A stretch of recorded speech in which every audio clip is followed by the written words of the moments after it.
wabarakatuh. Bismillahirrahmanirrahim. Tabarakallahu nazzala al-furqana ala 'abdihi liyakuna lil 'alamina nadhira. Allahumma shalli wa sallim ala sayyidina Maulana Muhammadin wa ala alihi wa sahbihi asma'in. Nama ba'du.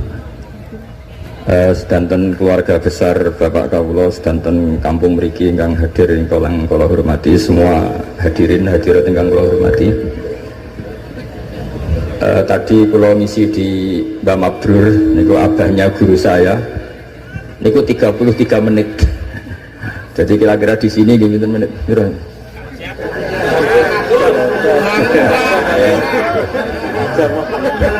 Saya kemarin dengan Ganjar itu Gubernur Jawa Tengah itu malah 7 menit. Karena apa ya? Tak anggap iman itu kan sudah mulai kecil sampean. Kok ijek-ijek mulang itu terus piye?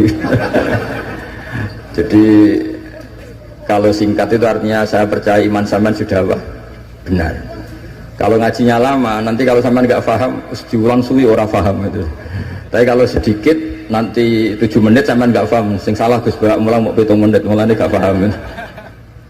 Tapi gini ya, kalau tentu punya kenangan banyak terhadap komunitas ya atau kampung sini. Yang diajarkan para nabi adalah wattaba'tu millata abai Ibrahim wa Ishaq wa Yaqub. Jadi kalau ada satu keluarga, misalnya saya ini putra Kiai Nur Salim kelahiran sini, itu harus pakai satu identitas saja.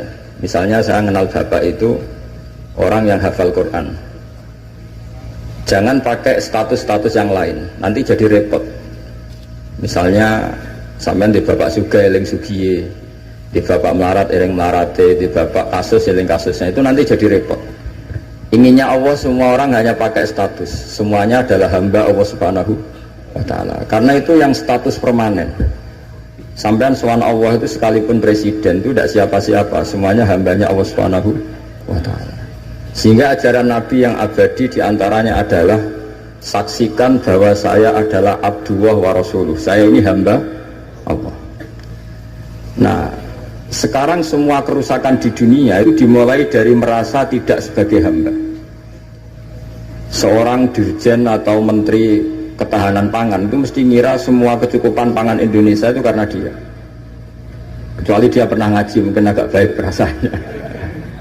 Padahal andaikan petani itu tidak mau nanam padi, pinternya kayak apa menteri, tetap kita kurangan apa? Makan. Masalahnya ketika petani menanam padi terus itu biasanya karena nggak punya selera atau karena bodoh. Nah barokahnya bodoh itu mereka tidak nekuni profesi lain, nanam padi terus. Artinya ada padi banyak itu ya barokahnya orang bodoh. Makanya saya ini terkenal kiai pembela kaum bodoh. Karena kalau pinter terus nggak nanam padi itu nggak ada gunanya. Profesor ketahanan pangan kayak apa rapatnya, kalau nggak ada yang nanam padi mau apa? Menko Polhukam juga gitu, buat rapat untuk kestabilan tapi masyarakat tidak tepo seliro, tersinggung sidik bacokan, tersinggung sidik carok. Apa gunanya kepintaran para Menko Polhukam kalau perilaku masyarakat gampang konflik? Jadi sebetulnya pengendali Indonesia itu kita semua. Maka sebetulnya pembantu presiden ya semuanya, yang jaga keamanan yang jenengan semua. Kalau nggak mudah konflik ya Indonesia nopo aman. Mungkin bedanya sampean dengan menteri keren sampean. Mereka digaji sampai sudah tidak butuh gaji. Jadi ini kelebihan yang kita harus bangga. Makanya saya kalau jadikan, saya pernah ditawarin jadi PNS Kemenak, saya nggak mau. Takut saya biasa nggak butuh gaji menjadi butuh apa? Gaji. Kan keren nggak butuh apa? Gaji. Nah ini penting saya utarakan supaya agama ini terkonsep secara permanen. Sehingga dalam tradisi ulama, agama ini tidak pernah dipasrahkan ke siapa-siapa. Karena yang ngurusi agama ini hanya Allah Subhanahu wa ta'ala. Pernah dalam satu dialek, Umar adalah orang yang sangat sukses dalam memimpin Islam. Sampai menaklukkan zaman itu sudah sampai Eropa Timur, sampai Asyirkul Aqsa. Sehingga kayak apa kerinduan orang sama Sayyidina Umar radhiyallahu anhu. Singkat cerita mereka tidak kebayang kalau setelah Umar itu ada pemimpin yang sekali berumar. Sehingga Umar dipaksa dengan tanda kutip dipresur supaya bikin pengganti suksesi. Setiap Ibnu Umar anaknya jalan-jalan kemana-mana, itu mesti masyarakat bilang gini, Mbok yo abah kamu itu bilang ada suksesi supaya pemimpin ini jelas tahapannya. Terus mereka bikin analogi itu kias. Kalau ada kambing 100, penggembalanya tinggal gelanggang, itu dianggap dolim, tidak ya dolim, pasti kocar kacir. Apalagi ini penggembala manusia, kalau suatu saat Umar meninggal, itu pasti kacau. Umar sempat tertarik sama pikiran itu, sehingga beliau ingin menunjuk seorang khalifah pengganti. Lama-lama beliau bangun terus bilang gini, tidak jadi kan. Agama ini yang punya Allah, jadi nggak boleh dipikir oleh Umar. Agama ini pernah ditinggalkan orang yang lebih baik ketimbang saya, yaitu Abu Bakar, tetap jalan. Dan agama ini pernah ditinggalkan oleh Rasulullah SAW, orang terbaik di dunia, dan tetap jalan. Karena yang ngurusi Allah. Makanya sekarang nggak ada wali songo. Mungkin zaman wali songo Panjunan tidak seperti ini. Tapi sekarang dipimpin Ustadz TPG, Islamnya lebih maju ketimbang zaman dipimpin wali songo. Bukan karena ustadznya yang lebih hebat dibanding wali songo, memang agama ini diurusi oleh Allah Subhanahu wa ta'ala. Ustadznya kasus ya agama jalan. Itu banyak cerita-cerita di TV ustadz apa? Kasus, agamanya juga jalan. Ada kiai ditangkap KPK, agama juga jalan. Karena agama ini nggak bergantung seorang kiai, juga nggak bergantung kemenak. Agama ini yang mendesain, yang menjaga hanya Allah Subhanahu wa ta'ala. Cerita paling modern itu Uni Soviet. Uni Soviet itu negara komunis. Ratusan tahun orang Islam dikooptasi di Uni Soviet. Tapi mereka Islamnya luar biasa, menyembunyikan Islamnya. Belajar tauhid di basemen, di tempat-tempat sembunyi. Ketika Uni Soviet hancur lewat glasnost perestroika itu, langsung jadi negara Islam. Ada Uzbekistan, Tajikistan, Chechnya, itu semuanya jadi negara Islam. Artinya gini, agama ini pernah jaya bahkan saat dikooptasi Uni Soviet. Indonesia juga pernah jaya padahal dijajah Belanda 350 tahun. Justru menjadi masalah kalau kita ini terlalu bergantung negara. Kiai gelem mulang nak untuk bos, santri gelem mondok mergo kepalanya dicatat di negara sehingga dapat fasilitas. Oke, negara baik kita akui. Tapi itu nggak bagus bagi kita kalau terlalu bergantung. Karena biasanya kita berkontribusi kepada agama, sekarang mendapat dari negara untuk ngurus agama. Masalahnya bukan di ngurusnya, ketergantungan ini yang menjadi Islam nanti bahaya ketika ada masalah. Nggak biasa imun ya, nggak biasa kebal. Sehingga pikiran-pikiran para ulama dulu, cara berpikir itu, agama ini harus dijaga karena kita yakin Allah yang menjaga. Kenapa saya cerita demikian? Karena Islam di Indonesia sekarang itu luar biasa. Katanya malah Islam terbaik di dunia sekarang. Kenapa kok terbaik di dunia? Kenapa Islam Indonesia punya gelar terbaik di dunia? Di mana-mana, di Mesir, di Syria, di Irak itu konflik. Dan kalau konflik sampai saling bunuh. Kita tahu urutan dosa besar, satu adalah musyrik, nomor dua adalah orang mukmin saling apa? Bunuh. Nah Indonesia boten, gedeng tanggane mau ngerasani tok, tinggu kegiatan itu. Ya hanya gitu-gitu tok. Yang bisa nyantet ya tidak nyantet. Jadi biasa saja. Nanti kalau bodoh ya kosong-kosong lagi, nanti tukaran lagi ya gitu. Makanya kata Mbah Mun, kamu harus bangga jadi orang Indonesia. Karena kita tidak mengalami dosa terbesar. Setelah syirik itu dosa terbesar adalah saling apa? Bunuh. Dan Indonesia itu tepol silonya luar biasa. Sekarang pertanyaannya, tradisi tepol siloro itu ditanamkan nenek moyang kita apa ngikuti konsep yang dibikin negara? Nenek moyang kita. Sebelum ada menteri pertahanan, menteri yang ngurus sistem keamanan, itu yang menjaga stabilitas kita adalah kearifan kita. Lalu sekarang kearifan kita mau kita gadekan, mau kita berikan. Wah negara aman kalau menterinya ini, agama benar kalau menterinya ini. Mana pernah kita bergantung sama negara zaman dulu. Meskipun kita menghormati negara, sangat-sangat menghormati.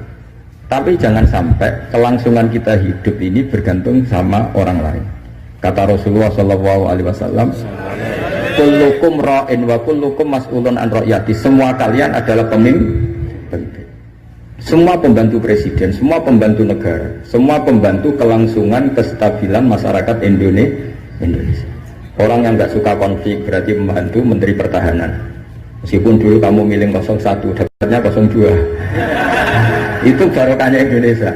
Milih 1 dapat 2. Betul, saya itu punya doanya Mbah Mun.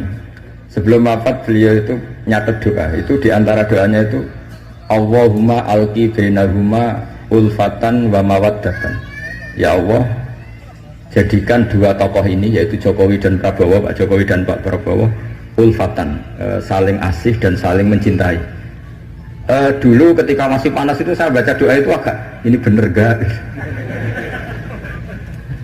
Saya Jumat sebelum Yai Haji itu masih ketemu Jumat. Beliau cerita kalau mau ketemu Megawati, terus ketemu Bu Mega hari Sabtu. Ahad beliau terbang ke Mekah, terus Selasanya wafat. Selasa keberapa itu hanya hari Selasa. Itu diantara doa yang dititipkan sama anak dalam itu, doa itu. Yang baca juga agak-agak ini yang bener aja doa ini. Gitu. Terus uniknya doa itu ditutup min abdikal fakir memun zubair. Ya Allah, jangan lihatlah saya, kata Bangun di doa itu, lihatlah saya yang berdoa. Barang kemarin setelah pelantikan menteri ternyata seperti itu saya tambah kagum bahwa kita punya guru seorang wali, jadi doain sesuatu yang mukal saja kesampaian. Doain yang mukal saja sampai teks itu sekarang masih saya simpan, tulisan tangannya Mbah Mun. Itu dulu diberikan anak dalam. Kalau saya itu menerima wasiat jadi pengurus, jadi beberapa kali saya ditawarin jadi pengurus PBNU, saya nggak mau, sampai berkali-kali nggak mau. Hanya PBNU tidak kurang akal pakai tangannya Mbah Mun supaya agak maksa saya. Karena saya memang dari dulu nggak punya rencana jadi orang besar, biasa aja, gak jenengan itu kan enak. Mau ngopi santai, mau melarat ya pantas, mau keliru ya pantas karena ada kiai itu. Jadi enak lah. Jadi kiai itu kan tidak enak. Nak ramangan dia lesu, tapi nak keliru disalah wong akeh. Nah sampai nak salah dimaklumi. Jadi enak. Supaya masyarakat awam itu enak. Terus jadi kiai ruginya gini, misalnya saya orang alim alama, ada pengumuman Gus Bak masuk surga. Nanti pengumuman kedua itu mengecewakan dan para penggemarnya. Memang aturannya. jadi rugi sebetulnya. Karena memang aturannya gitu. Para wali, para orang alim ini kan dapat masuk surga. Tapi pengumuman kedua itu dan itu nggak ada syaratnya. Pas para penggemar itu nggak ada syarat. Siapa saja bisa. Makanya terus banyak orang jalan pintas, nggak mau alim sendiri ya, penggemar Gus Bak aja. Itu sebetulnya oportunis, itu orang nakalan lah kira-kira gitu. Terus akhirnya saya ditimbali beliau, kata beliau menyuruh saya supaya mau jadi di antara jajaran Suriah. Yang unik dari wasiat beliau itu bukan masalah Suriahnya. Kata beliau, Indonesia itu harus kamu jaga. Bila perlu nanti di lembaga dakwah NU itu melibatkan orang macam-macam, dari partai macam-macam, termasuk partai PDI. Terus ketika tak tanya kenapa ya, sing iso jogo Indonesia itu nasionalis dan religius. Dan yang menjaga ini penting, kata beliau. Ojo sampai Indonesia itu dosa paten pinaten. Carane ya aku kudu rukun mbek Megawati dan mewakili kaum religius dan nasionalis. Kalau nak paten pinaten repot kayak Mesir, Syria. Jadi fikihnya Mbah Mun itu jangan dilihat misalnya seorang kiai ketemu megang, enggak. Lihatlah ini satu ikhtiar supaya Indonesia itu damai. Kenapa? Indonesia. Saya termasuk santri yang akhirnya mencari-cari argumentasi itu. Singkat cerita, saya nyari itu di khazanah-khazanah kitab dan ketemu, yaitu Rasulullah pernah berdamai dengan Suhail bin Amr. Suhail bin Amr itu tokoh kafir Quraisy yang bisa mengendalikan Quraisy. Sekali dia komando perang maka perang. Padahal posisi Nabi sudah di Hudaybiyah, kira-kira 25 kilo dari Mekah. Itu kalau perang pasti banyak korbannya. Dan itu semua perjanjian merugikan Nabi, tapi diterima saja. Asal tidak terjadi saling bunuh, saling chaos, saling kolab. Itu yang ditiru Mbah Mun. Tapi sekarang orang enggak, kadang pakai hitam putih. Pokoknya saya putih pasti benar, ini hitam pasti salah. Yang dilupakan adalah Kalau betul orang lain itu hitam, ini pun tanggung jawab kita, karena ini juga umatnya Rasulullah Shallallahu Alaihi Wasallam. Sekarang ketika kamu melihat orang salah, itu jika itu bagian dari keluarga kamu, inginnya memberi sanksi apa membenahi? Membenahi. Makanya dalam sebuah kitab yang diceritakan Sarah Hikam, kitab paling terkenal di kalangan pesantren, kitab Hikam. Dan cerita itu benar menurut saya. Ini cerita yang versi kitab Hikam. Nabi Ibrahim diterbangkan ke alam malakut, terus melihat para pezina. Allah tanya, menurut kamu diapakan? Bunuh saja ya Allah, mereka makan rezeki engkau tapi tidak mengindahkan aturan kau, mereka pezina. Sama Allah diturutin. Terus dilihat lagi para pemabuk. Menurut kamu gimana? Bunuh saja, mereka itu hamba engkau, makan dari rezeki engkau tapi tidak mengindahkan perintah engkau. Sampai sekian bentuk maksiat, Ibrahim usulnya bunuh saja, habisi saja. Lama-lama suatu saat, ini cerita yang di Sarah Hikam, Ibrahim disuruh nyembelih Ismail. Yang terkenal dalam riwayat memang yang disembelih itu siapa? Ismail. Meskipun ada perdebatan ulama apa Ismail apa Ishak, tapi kita milih yang Ismail saja lah. Umumnya orang meyakini itu siapa? Ismail. Nabi Ibrahim itu kagetnya bukan main, ngetek. Ya Allah, yang benar saja, ini samratu fuadi, ini buah hati saya, kenapa engkau suruh membunuh? Jawabannya Allah, Ibrahim, kamu ingat gak ketika kamu melihat orang-orang maksiat usul ke saya supaya dibunuh ya ya Allah. Kata Allah, aku itu ya gelo, itu sing gawe aku enak wae usul kon matan-maten. Kon saiki anakmu sing gawe aku. Takon mateni ki keberatan. Nangis Nabi Ibrahim. Ini pelajaran bagi kita. Kowe nek ora misale nyuwun sewu cah wedok nganggo sepeda motor luwanan wis buwanter. Anake sapa luput suruh ngene. Tapi nek dielingno, oh niku ponakane jenengan pasor. Mesti gitu. Sebetulnya keantian kita pada maksiat itu bukan karena maksiat. Pas orang itu tidak keluarga kita. Gayanya saja kamu tegas, sebetulnya enggak juga. Gitu. Jadi ini pelajaran bagi kita. Coba misalnya gini, ada orang salah koruptor. Kamu mesti benci sama koruptor. Coba bayangkan kali itu anak kamu. Mesti dungu ya Allah, mungkin buatan konangan. Dan sama. Ini masalah Rasulullah. Rasulullah itu melihat semua umatnya adalah anaknya. Sing lagi abangan, sing lagi setengah abangan, sing hitam, semuanya adalah Maka kalau ini semua umatnya melihat orang abangan, ya pikirannya itu memandu mereka tobat, bukan malah dianggap kafir. Makanya kita menolak faham takfiri, faham yang mengkafirkan orang lain. Karena ibaratnya faham takfiri itu enggak rasional, secara fikih enggak rasional. Allah yang Tuhan saja, yang punya semuanya, itu jelas ngendikan qul ya ibadiyalladzina asrafu ala anfusihim la taqnatu mir rahmatillah. Terus ayat wa anibu ila rabbikum. Orang-orang yang sudah melampaui batas oleh Allah dipanggil, ayo kembali ke saya kembali. Kemudian orang-orang takfiri ini, orang-orang ekstremis ini, hamba Allah yang sedang maksiat dianggap tidak Islam atau kafir, keluar dari area kemukminan. Wong yang Allah Tuhan saja yang di luar disuruh masuk. Ini yang sudah masuk malah disuruh keluar. Coba Nabi diutus jadi Nabi itu untuk mengislamkan orang kafir apa untuk mengkafirkan orang Islam? Ya Nabi lo diutus itu untuk mengislamkan orang kafir apa mengkafirkan orang Islam? Mengislamkan orang. Makanya aliran-aliran ekstrim sidik-sidik ngafirkan orang itu satu mesti goblok, mesti. Dua mesti gak tahu ngaji. Tiga terlalu semangat tapi khazanah ilmunya itu pas-pasan. Karena tadi kebencian kita ini pasti ada unsur dengan tanda kutip nafsu. Ya tadi kamu benci sama cawe wedok sing kuwatokan cekak sepedaan motor buwanter. Bareng mbok pisah itu boleh wong ayu banget seneng kowe. Kira-kira masih misoi ndak gitu. Itu mesti atau gini, kamu benci sama orang yang nyulayani janji. Zaid tidak janji sama kamu mesti marah. Janjian kok gak rene gini-gini. Coba Zaid itu orang yang ngutangi kamu. Berani nggak ngumpat-ngumpat Zaid meskipun nyulayani janji. Zaid itu orang yang memberi utangan kamu 10 juta terus janjian nyulayani janji. Bisa nggak kamu bentak Zaid? Terus gak ditagih seweneng. Artinya ketika kamu disulayani janji marah itu mesti gini. Sudah nyulayani janji plus tidak berjasa. Nah ini yang kita dapat kearifan dari Nabi Ibrahim. Saat kita enak saja usul orang maksiat dibunuh, dimatikan oleh Allah, itu plus mereka kebetulan tidak anak kita. Coba andaikan zaman di alam malakut Ibrahim tahu yang nakal itu anaknya, apa kira-kira usul demikian?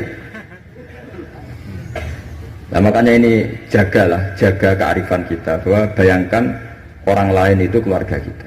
Makanya kearifan dari bapak saya, bapak itu senangnya kancanan orang macam-macam, masuk musim bulat-bulat. Terus setiap saya tanya, kenapa Pak? Sing gelem dadi ngono iku ya sapa? Mesti jawabannya gitu. Karena itu kearifan. Sing gelem dadi ngono iku santrinya bapak dulu yang bulat ya banyak. Kiai iku bengkel, nggak ra gelem dadani barang rusak ya ora usah dadi apa? Iya. Makanya saya ini keterusan, saya termasuk jenis kiai yang nggak tegas.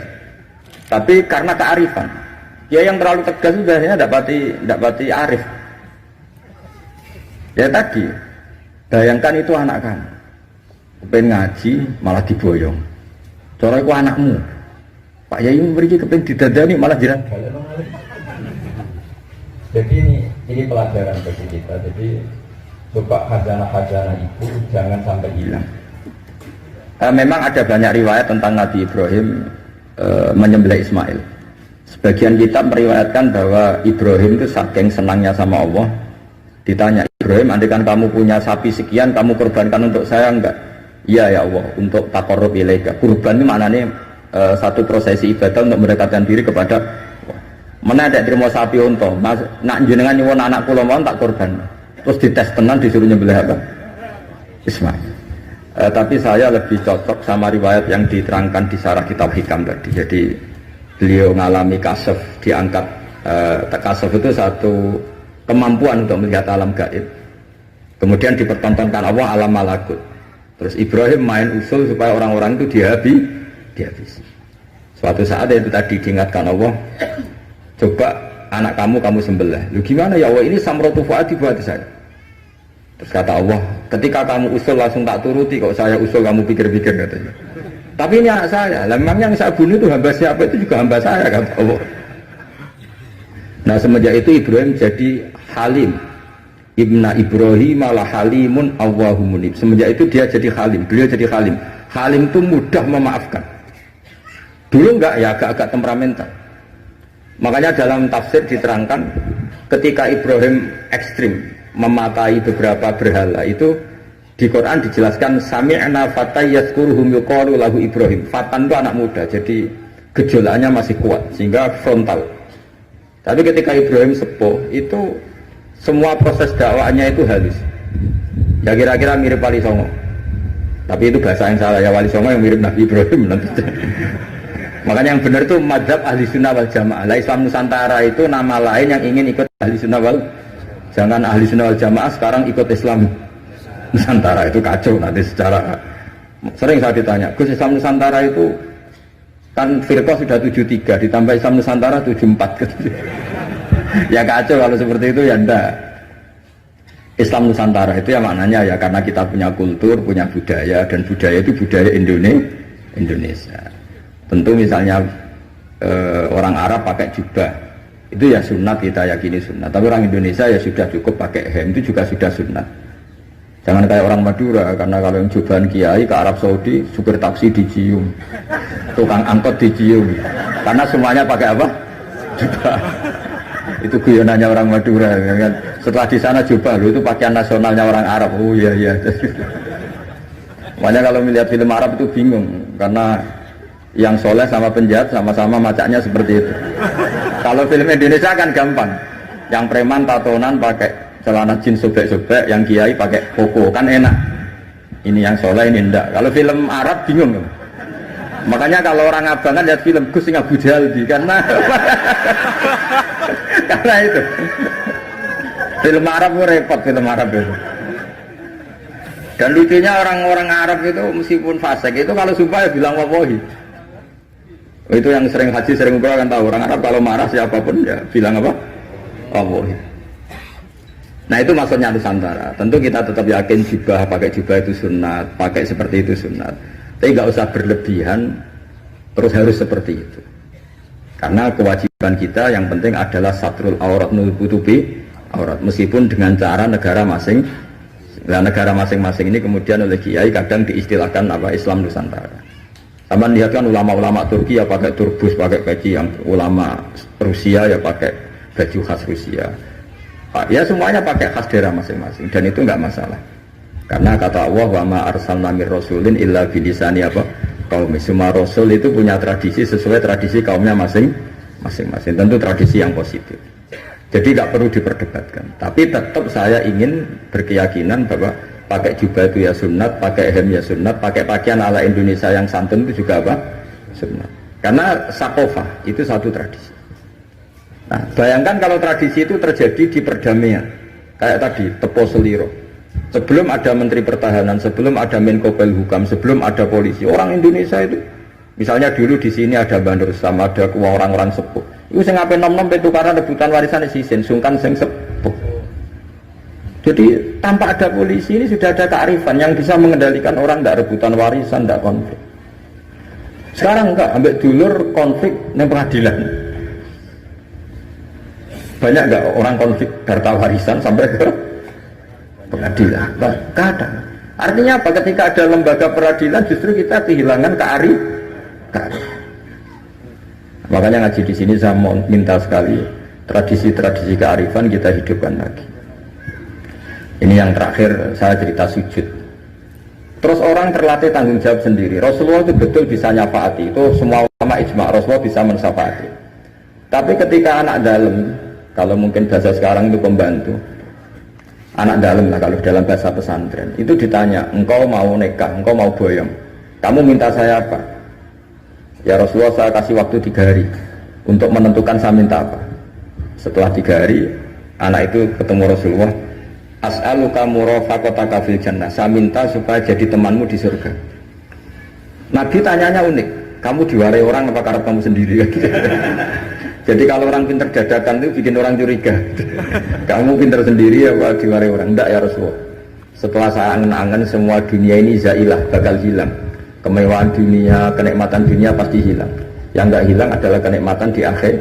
Maka saya minta satu saja, as'aluka murafaqataka fil jannah, saya minta menjadi teman kau di surga. Apa jawabannya Nabi? Itu saja, tidak yang lain? Iya ya Rasulullah. Jawabannya Nabi itu nih, fa'inni ala nafsika bikasratis sujud. Saya masih ingat teksnya. Fa'inni ala nafsika bikasratis sujud. Saya minta tolong, bantulah saya, kamu harus memperbanyak sujud. Jadi makanya semua kiai, semua habaib, semua orang alim, siapapun yang ingin mendapat syafaat Rasulullah SAW, tentu onok modalnya. Mungkin yang kaya ya sedekah, yang miskin sabar, yang ya pokoknya ada amalnya. Nggak boleh gratisan. Nang dunia ora gratis, swarga lho gratis. Jadi Nabi jelas menjawab, fa'inni ala nafsika bikasratis sujud. Maka bantulah saya, kamu sendiri harus memperbanyak sujud. Kemudian ahli fikih itu mengkaji sujud itu apa. Menurut cara yang disepakati ulama yang mesti benernya adalah diletakkan al-yaden 2 tangan berarti berapa? 3, ar-rukbaten 5, al-qadamen 7. Makanya ini yang disepakati ulama. Tapi banyak juga ulama yang mengesahkan sujud cukup pakai jabah. Jadi kalau ada orang desa sujud kok agak ngongkrong, yang penting baduke itu memplek, itu ada juga ulama yang bilang yang penting jangan dilakukan imam musola, nanti dianggap ya masa imam musola kok sujudnya seperti itu. Jadi prosedurnya seperti itu. Jadi tetap Nabi itu inginnya umat ini memberi kontribusi. Jadi Nabi tidak langsung bilang iya saya syafaatin, enggak, tapi Nabi ngendikan fa'inni ala nafsika bikasrotis sujud, maka bantulah saya dengan memperbanyak sujud. Ya, ngoten mawon. Assalamualaikum warahmatullahi wabarakatuh.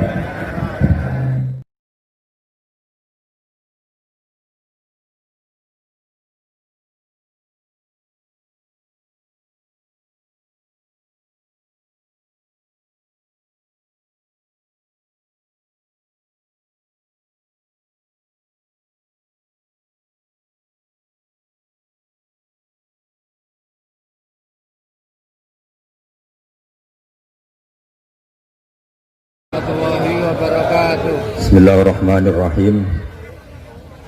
Tabarakallahu dzal furqana ala 'abdihi yakuna lil 'alamin nadhira. Allahumma shalli wa sallim ala sayyidina Maulana Muhammadin wa ala alihi wa sahbihi asma'in, nama ba'du. Sedanten keluarga besar Bapak Kawula, sedanten kampung mriki ingkang hadir ingkang kula hormati, semua hadirin hadirat ingkang kula hormati.